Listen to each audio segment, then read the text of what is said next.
Shalom, Bapak Ibu, saudara-saudari terkasih, semoga senantiasa diberi kesehatan dan berkat berlimpah dari Tuhan kita Yesus Kristus. Marilah berdoa dalam nama Bapa dan Putra dan Roh Kudus.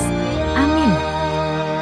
Ya Tuhan, puji dan syukur kami boleh mendengarkan dan merenungkan firman-Mu. Semoga kami dapat menjalankan kehidupan kami sesuai dengan firman-Mu. Amin. Renungan Harian Katolik, Kamis 28 April 2022, Bacaan Injil 1 Tesalonika 5, 1 sampai dengan 11. Bacaan Injil, karena Allah tidak menetapkan kita untuk ditimpa murka, tetapi untuk beroleh keselamatan oleh Yesus Kristus. Tetapi tentang zaman dan masa, saudara-saudara, tidak perlu dituliskan kepadamu. Karena kamu sendiri tahu benar-benar bahwa hari Tuhan datang seperti pencuri pada malam. Apabila mereka mengatakan, semuanya damai dan aman, maka tiba-tiba mereka ditimpa oleh kebinasaan, seperti seorang perempuan yang hamil, ditimpa oleh sakit bersalin, mereka pasti tidak akan luput. Tetapi kamu, saudara-saudara, kamu tidak hidup di dalam kegelapan, sehingga hari itu tiba-tiba mendatangi kamu seperti pencuri. Karena kamu semua adalah anak-anak terang dan anak-anak siang. Kita bukanlah orang-orang malam atau orang-orang kegelapan. Sebab itu, baiklah jangan kita tidur seperti orang-orang lain, tetapi berjaga-jaga dan sadar. Sebab mereka yang tidur waktu malam, dan mereka yang mabuk waktu malam. Tetapi kita yang adalah orang-orang siang, baiklah kita sadar, berbaju zirahkan iman dan kasih, dan berketopongkan pengharapan keselamatan. Karena Allah tidak menetapkan kita untuk ditimpa murka, tetapi untuk beroleh keselamatan oleh Yesus Kristus, Tuhan kita, yang sudah mati untuk kita, supaya entah kita berjaga-jaga, entah kita tidur, kita hidup bersama-sama dengan Dia. Karena itu, nasihatilah seorang akan yang lain, dan saling membangunlah kamu seperti yang memang kamu lakukan. Amin. Demikianlah Injil Tuhan. Terpujilah Kristus. Renungan Injil. Mari saling menegur, mengingatkan, dan menasihati. Pernahkah Anda mendengar perkataan bahwa menjadi orang Kristen itu enak karena tidak perlu mencari keselamatan? Perkataan itu didasarkan pada pemahaman bahwa keselamatan adalah anugerah.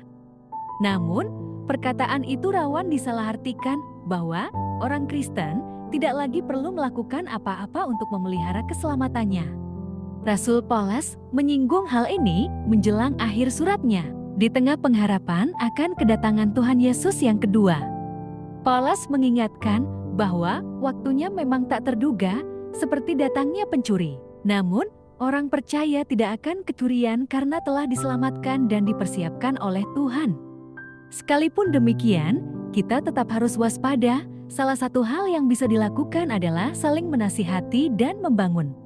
Jadi, semua dalam keadaan terjaga, bukan tertidur, apalagi mabuk. Nasihat Rasul Paulus itu menegaskan bahwa memang keselamatan adalah anugerah. Akan tetapi, keselamatan itu tentu perlu dipelihara. Bagai orang yang dihadiahi pelita untuk berjalan di tengah kegelapan, ia tetap harus waspada, menjaga api pelita agar senantiasa menyala. Itulah yang disebut Paulus sebagai tetap terjaga. Persekutuan orang-orang percaya memegang peran penting dalam hal ini. Tak jarang orang percaya pun lengah atau lelah dalam memelihara keselamatan yang telah dianugerahkan. Dengan demikian, peran saudara seiman untuk menegur, menasihati, dan membangun sangat penting. Setiap orang memiliki tanggung jawab seorang terhadap yang lain. Ketika ada yang mulai terlena sehingga menjauhi persekutuan, sudah menjadi tugas saudaranya untuk menegurnya. Ketika ada yang berbuat dosa dan melalaikan kehendak Tuhan, sudah menjadi tugas saudaranya untuk mengingatkannya.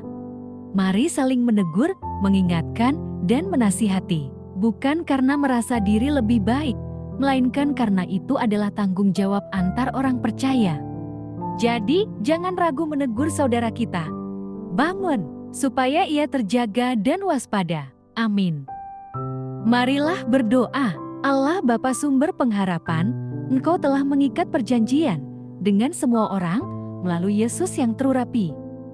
Semoga kami selalu berpegang teguh pada Dia dan berkembang menjadi umat yang patuh setia dengan pengantaraan Yesus Kristus, Putra-Mu, Tuhan kami, yang bersama Dikau dalam persatuan Roh Kudus, hidup dan berkuasa, Allah sepanjang segala masa.